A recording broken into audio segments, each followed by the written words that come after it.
যৌন দুর্বলতা, দ্রুত বীর্যপাত, সহবাসের সময় খুবই কম, স্নায়বিক সমস্যা ও দাম্পত্য জীবনে বিশেষ মুহূর্তে দুর্বল, তাদের জন্য আজকের এই ভিডিও। মিলন দীর্ঘস্থায়ী করা, স্থায়ী যৌন শক্তি বৃদ্ধি, যৌবন ধরে রাখা।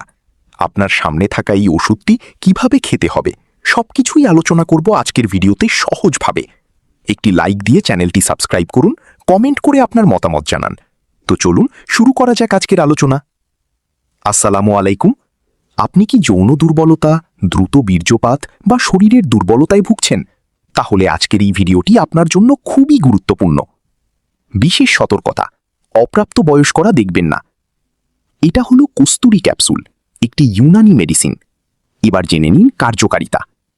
1. এটি আপনার যৌন দুর্বলতা দূর করবে। 2. সহবাসের সময় বাড়িয়ে দিবে 3 গুণ। 3. যৌবন ধরে রাখা। 4. বিশেষ মুহূর্তে যারা দুর্বল তাদের জন্য তো খুবই ভালো কাজ করে। 5. লিঙ্গ শক্ত করে। 6. শরীরে এনার্জি ফিরিয়ে আনে। সেবনের নিয়ম: প্রাপ্তবয়স্করা একটি করে ক্যাপসুল রাতে খাবার পর সহবাসের 1 ঘন্টা আগে। অপ্রাপ্তবয়স্করা এটি কোনো মতেই সেবন করবেন না। আপনারা অবশ্যই একজন ডক্টরের পরামর্শ অনুযায়ী সেবন করবেন। আমাদের চ্যানেলের ভিডিওটি শিক্ষামূলক ভিডিও। ধন্যবাদ সবাইকে, ভালো থাকুন।